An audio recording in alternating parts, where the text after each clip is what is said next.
Olá, queridos irmãos e irmãs.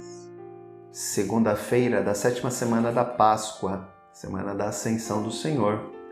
Nós iremos refletir o Evangelho de João. Nessa semana, o capítulo 16 e 17. Comecemos então pelo capítulo 16, versículos do 29 ao 33. Naquele tempo, os discípulos disseram a Jesus: Eis que agora falas claramente e não usas mais figuras. Agora sabemos que conheces tudo e que não precisas que alguém te interrogue. Por isso cremos que vieste da parte de Deus. Jesus respondeu: Credes agora? Eis que vem a hora, e já chegou, em que vos dispersareis, cada um para seu lado, e me deixareis só. Mas eu não estou só, porque o Pai está comigo. Disse-vos essas coisas para que tenhas paz em mim. No mundo tereis tribulações, mas tende coragem, eu venci o mundo. Interessante o texto de hoje, porque reflete muito o tempo que nós estamos vivendo.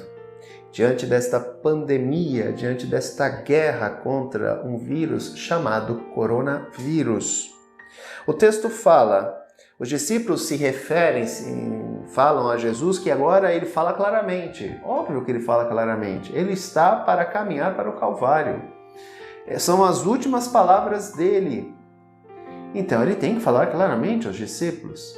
Lembremos que Jesus falava muito com os discípulos através de parábolas. Por quê? Porque a parábola era um método para que a pessoa pudesse guardar uma mensagem. Por isso que ele falava muito em parábolas. Na verdade, a parábola tinha duas finalidades. A primeira era esta, passar o ensinamento. Então, a pessoa, através da parábola, ela entrava em contato com aquele ensinamento que queria ser passado. O segundo é, a pessoa que recebia a mensagem, ela poderia compreender a parábola ou não. Em que sentido? O autor, o mestre, quando ele falava em parábolas, ele falava a parábola e depois dava a explicação. Quando ele não queria que os seus discípulos compreendessem, ele falava só a parábola, ele não dava a explicação.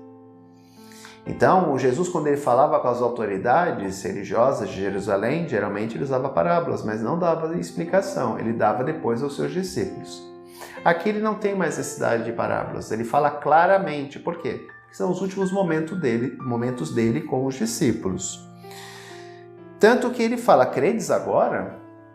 Depois de tudo que eles viram, o Evangelho de João, Jesus vai apresentar 7 sinais. E nesses 7 sinais, ele vai dizer, eu sou. Começando pelas bodas de Caná, que é o primeiro sinal. E o último sinal, se eu não me engano, pode ser que eu esteja equivocado, é a ressurreição de Lázaro. Então, durante 7 vezes, ele mostra os sinais de quem ele é. E é interessante que mesmo Jesus, realizando sinais que não eram coisas tão comuns assim, ele curou leprosos, não era algo assim, corriqueiro, curar um leproso. Ele ressuscita uma pessoa. Na Escritura, somente Elias, se eu não me engano, que ressuscita o menino, o filho da viúva. Então, portanto, não era algo corriqueiro também, ressuscitar uma pessoa. Apesar de todos os sinais, apesar de tudo aquilo que Jesus fez, ainda havia dúvidas no coração daquelas pessoas, daqueles discípulos dele. E é interessante que hoje também nós vemos que muitos dos cristãos católicos que dizem eu creio em Jesus, muitas vezes pedem sinais. Pedem sinais diante das dificuldades, pedem sinais diante dos problemas, pedem sinais diante das enfermidades. O Senhor está do nosso lado ou não? Repetindo justamente a frase do povo hebreu no Egito, ou melhor, no deserto. O Senhor está no meio de nós ou não? Quantas vezes nós não observamos cristãos fazerem a mesma pergunta? O Senhor me ama ou não? O Senhor existe ou não? O Senhor está no meio de nós ou não? Segundo aspecto, ele, continuando o trecho, ele vai dizer, eis que vem agora e já chegou, em que vós vos dispersareis, cada um para um lado e me deixareis só. É justamente o que ocorre, né? Tirando o discípulo amado que fica aos pés da cruz, os discípulos todos fogem. Fogem porque não tinham compreendido quem Jesus era de fato. Não. Para alguns, Jesus era um profeta, para alguns Jesus era um homem de Deus, para alguns Jesus era o Messias, mas não o Messias, o Messias da casa de Davi. Portanto, eles não tinham a real noção de quem era Jesus de Nazaré de fato. Eles viam Jesus de Nazaré puramente como um homem, nada mais do que isso, um enviado de Deus, mas um homem. Não viam em Jesus o Filho autêntico, único, verdadeiro de Deus. Eles só vão compreender que Jesus era de fato na ressurreição. Na ressurreição. A ressurreição é a marca. Quando nós compramos um produto, vem escritozinho um Rzinho pequenininho no meio de uma bolinha, um círculo. Né? Aquilo se representa a marca registrada. A marca registrada de Jesus como Filho de Deus é a ressurreição. Porque se Jesus tivesse morrido e não tivesse ressuscitado, ele tinha sido um grande homem de Deus, um enviado, um profeta, qualquer coisa. Mas seria um homem, somente um homem. Como todos os outros grandes profetas que existiram em Israel. Moisés morreu, Elias foi arrebatado, Eliseu morreu, tantos outros morreram. O que diferencia Jesus é a ressurreição. Após o evento ressurreição, quando os discípulos vão fazer uma releitura das Escrituras, principalmente do profeta Isaías, é que eles vão começar a entender quem era Jesus de Nazaré de fato. Porque após a ressurreição, Jesus de Nazaré é Jesus Cristo, o Filho de Deus, o ungido do Senhor. Mas eu não estou só porque o Pai está comigo. Lógico, ele e o Pai são um. Então, ele não está só, o Pai está com ele a todo momento. E ele vai terminar dizendo, no mundo tereis tribulações, mas tenha coragem, eu venci o mundo. Por isso que eu digo que esse texto vai muito ao encontro do que nós estamos vivendo hoje. Eu estou ouvindo muitos relatos de paroquianos que estão depressivos. Gente, não é momento disso. É o momento de rezarmos, é o momento de termos coragem, é o momento de confiarmos no Senhor.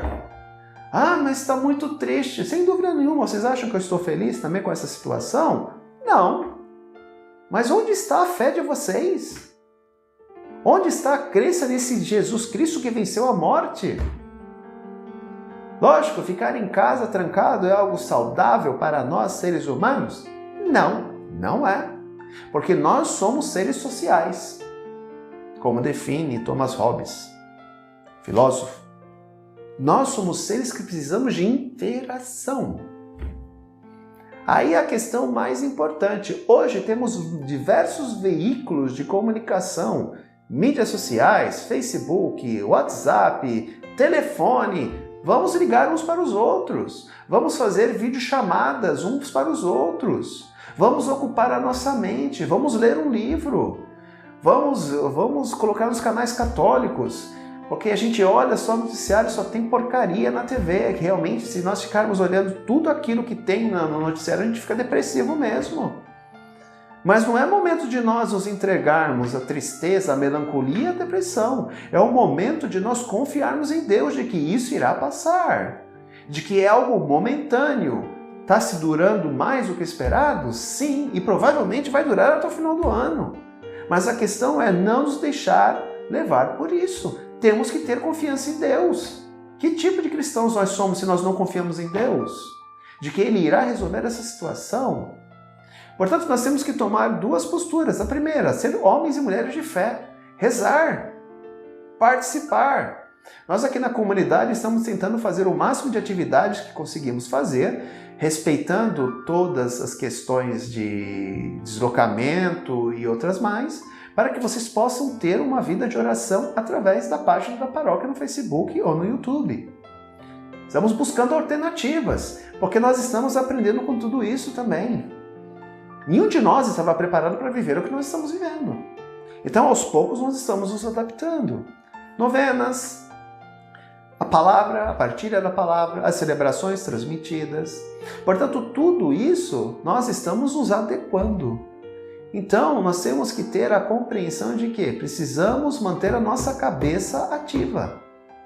Vamos buscar canais católicos, vamos participar das atividades da comunidade, sejam elas online. Vamos ler, vamos fazer atividades, ou seja, não vamos nos isolar. Confiar em Deus. Segundo, seguir as normas de saúde. Pessoal da terceira idade, saia somente se for necessário. Não saia. Tem alguém que você possa pedir para fazer para você? Peça. Evite sair de casa, para que você não fique doente. Agora, assim como vocês, eu também não estou feliz com essa situação. Eu gostaria muito de que vocês todos estivessem aqui na nossa comunidade, como era antes, mas não é o momento disso agora. Não é o momento de nós estarmos nos entregando. Temos que ter paciência, temos que ter fé, temos que ter coragem e força para enfrentar essa dificuldade. Porque ele mesmo disse, tende coragem, eu venci o mundo.